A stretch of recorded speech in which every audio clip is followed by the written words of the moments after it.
There's another jack.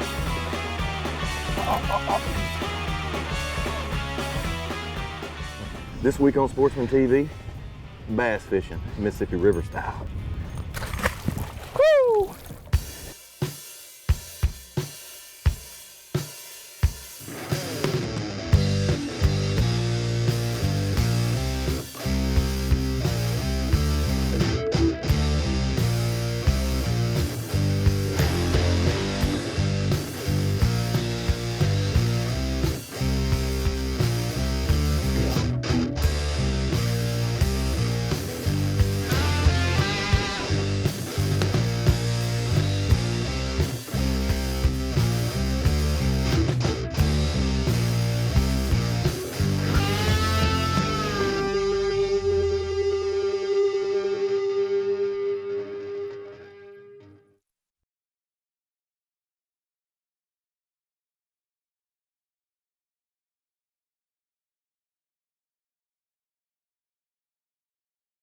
Out here, way out here. Well, I got bit there a while ago. Yeah.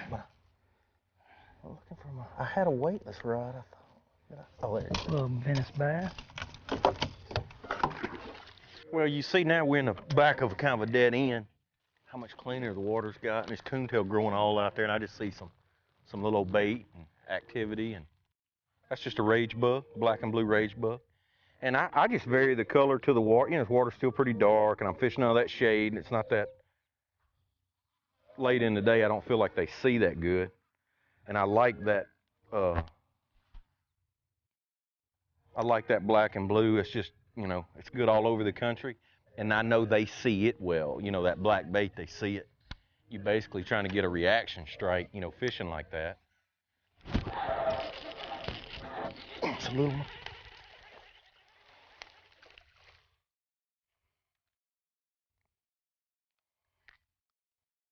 Well, they're biting anyway. It's so funny. We fished this a while ago, and I caught one, had one more little bite, and now that water's moving. It's coming out and it's draining. Especially when I'm having to pitch way back, you know, in that stuff. Or you can use a slither rig, which is basically just a tungsten weight with a jig skirt, and then you rig it, the plastic underneath it the same way. But you know, the water's still in the 80s. That bait's got a lot of action. And again, it goes through that stuff easy, and I can fish real efficient with it. And it gets bites.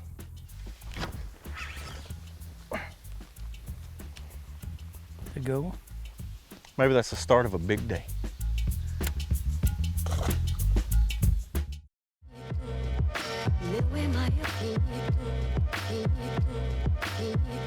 God.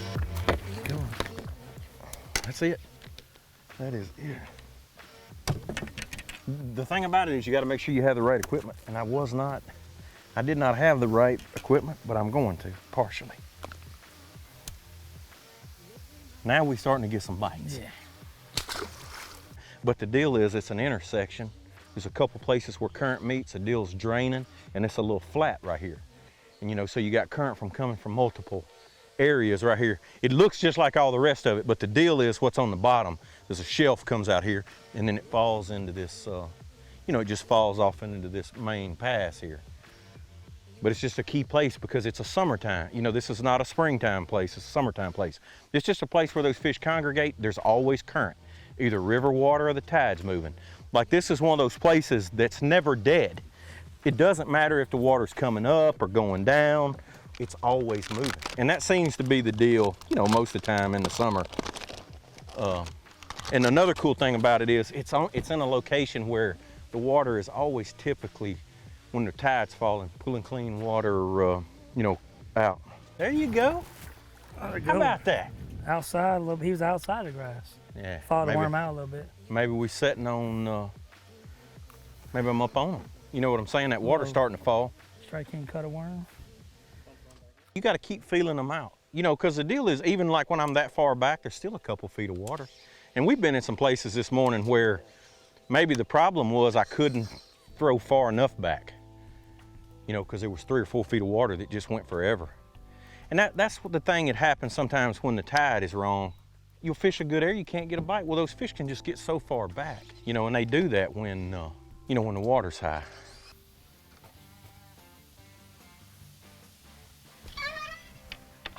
How about that? They're all bass.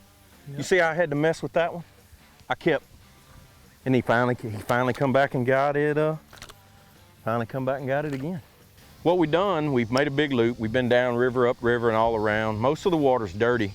So we actually came back to an area that we started in earlier today. And now the tide is down, you know, I don't know, 6 to 8 inches lower than it was this morning when we were here, and a lot of it's cleared up. So we're just gonna, you know, we're just kind of fishing what we're dealt with. And but it does look a lot better than it did this morning, because this actually, we didn't even fish this morning. If you can look at that seam, everything was brown like that this morning. We fished a little bit of that, and we ended up having to go all the way to the back of this area to find clean water. But now that we got the tide down, you know, a lot of it's cleaned up. So we're gonna make us a pass back through it. And there's a good one. Don't you come off. Don't come off. Notice how that braid has a distinctive. There, oh, come on, man, gets a double. Too close to him. Almost has some double. And sprayed the, sprayed everything in the back. What is he trying to prove? See, that's a fish right there with a chip on his shoulder. Yeah, hungry little sucker.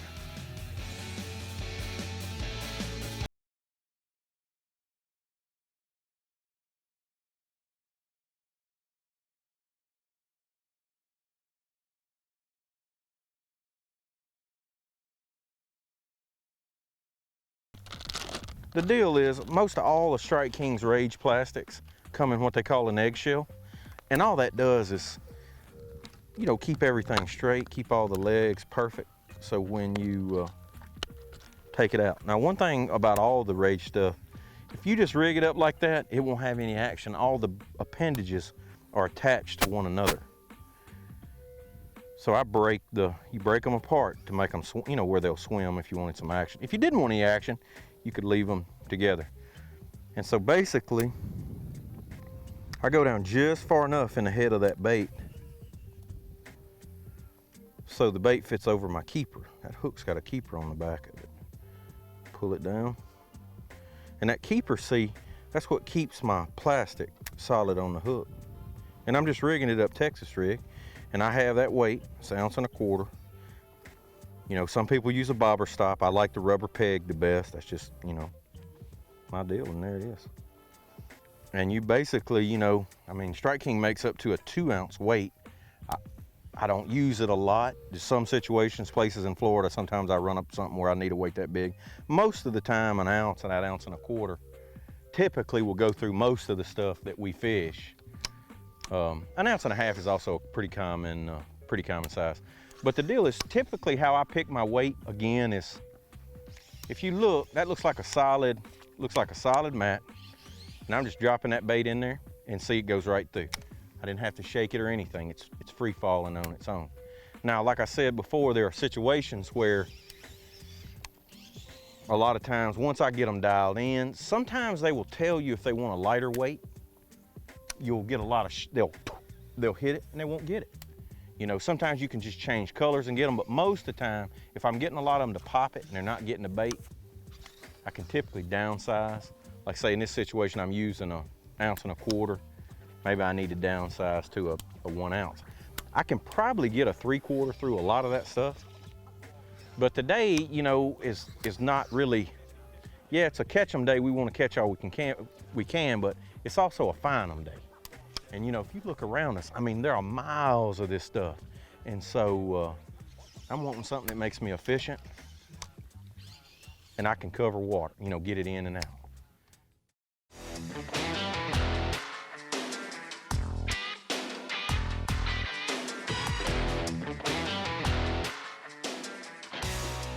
That's all I was waiting Good on one right there.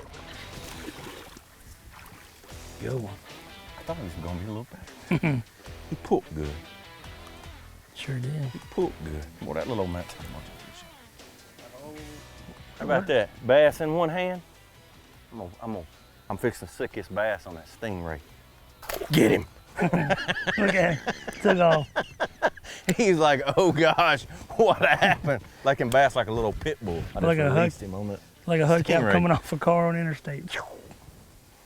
There are isolated pockets of fish in about off of every pass, you know, on this part of the Mississippi River, up the river, down the river.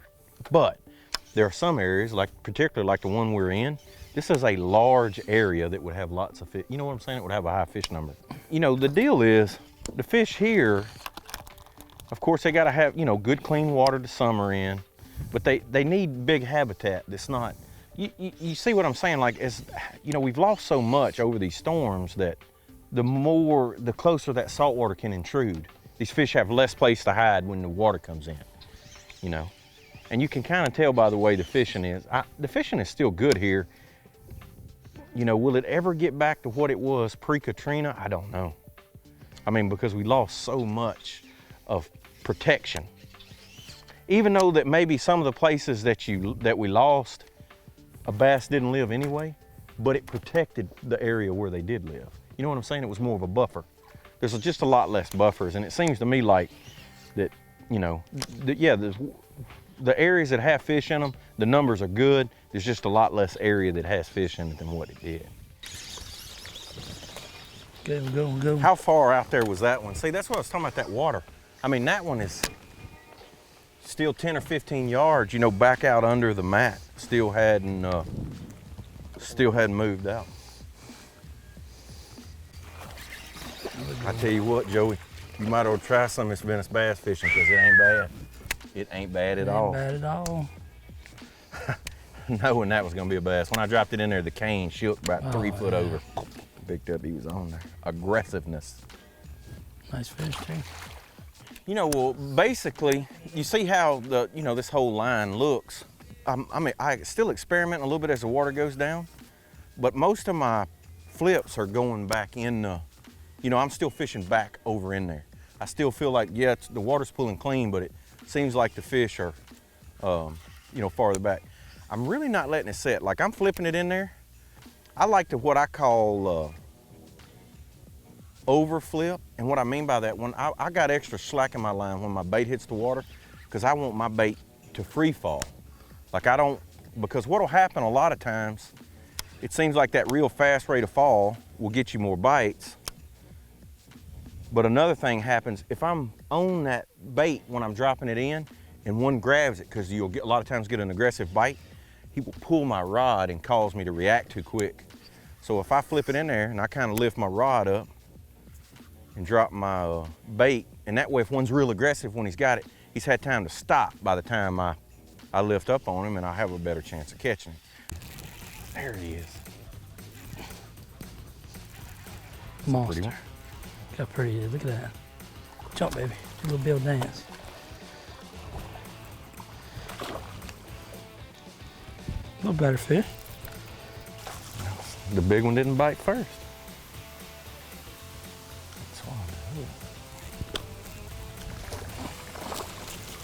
I see that's the way it's supposed to be, but those are, we saw some in there a lot bigger than those. So. We just eased back in there and started planking some weightless worms. I was a little leery at first because I've thrown up there a couple. Now we saw them in about a 50-yard stretch, but I saw several good ones right here. And it worried me just a little bit because I'm like, dang, I didn't get bit, you know, right off as soon as I threw in there. Basically, you know, just a little Strike King shimmy stick. I'm hooking it kind of in the egg sac. It's got a center piece like right in the middle. If you hook it right square in the middle, it slows down the, but I got it rigged just a little. And then the deal is, when you shake it, it does that. Can you see it, Jerry? Would that be And then it just falls down slow. And it's good around grass because it doesn't fall down in it because it's falling soft.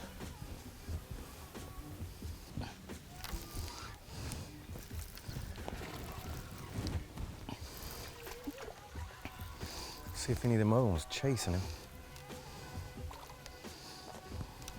The good thing is none of them were chasing him. You know, you're not pulling the group out. Come in the grass and got it. That's the only thing that's weird, though. The ones that are biting are not the ones that are swimming around. It's a little fatter. A Venice chunk. Put it closer, make him look real big.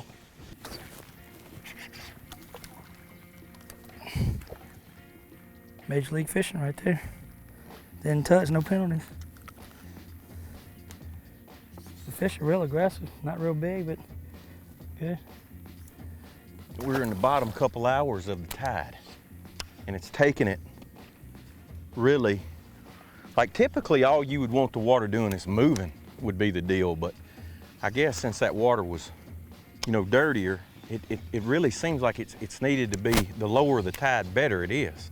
I can just tell by the way they're biting now that the lower it gets, it's just condensing everything down, and it's, well, the deal is when that dirty water comes up, them fish just run right out there in that cane, and so does all the bait, the crawfish, you know, it's just a ton of stuff goes out there when that happens.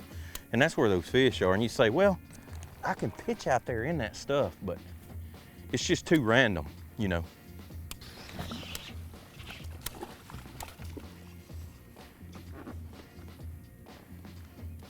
I mean, that's the way it's supposed to be. Like you can't hardly throw. You make 2 casts, you need to be getting bit.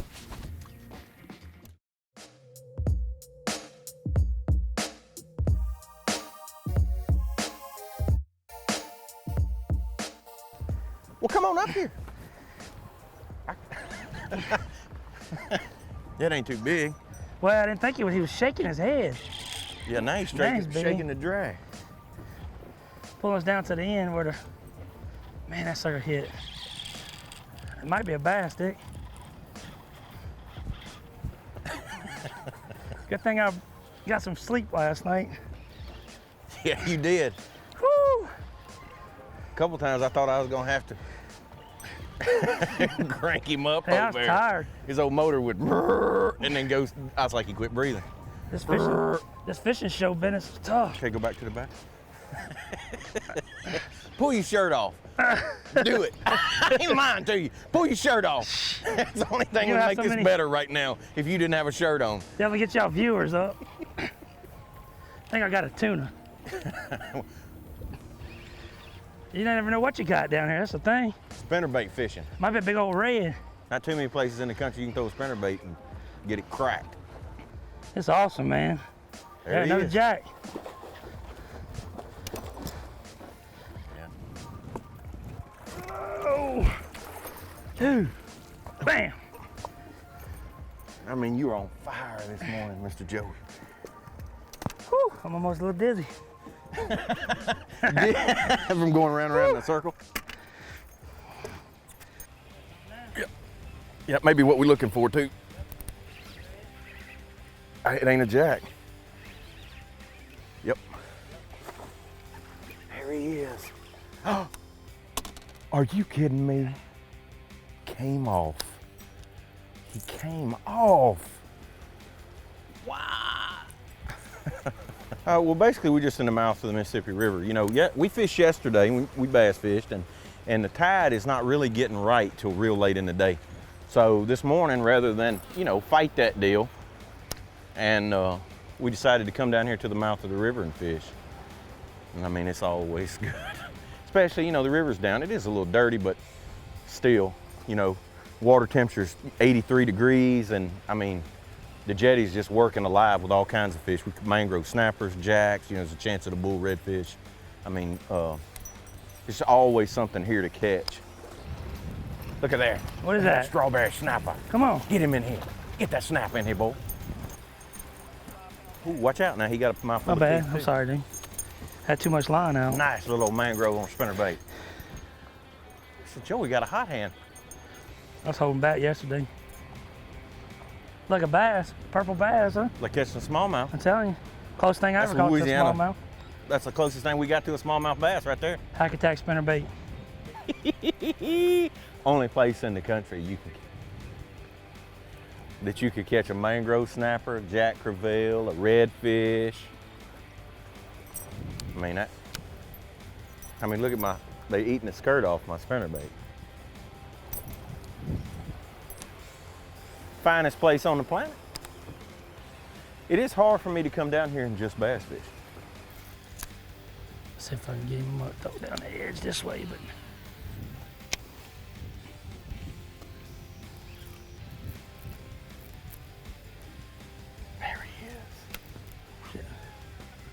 Love to hear that sound.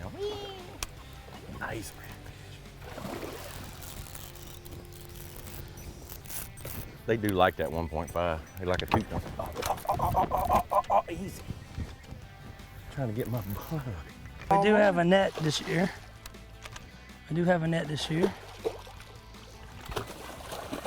That I don't know how to use. At Really? least get off. Really? You got him in there, pretty. Pretty redfish.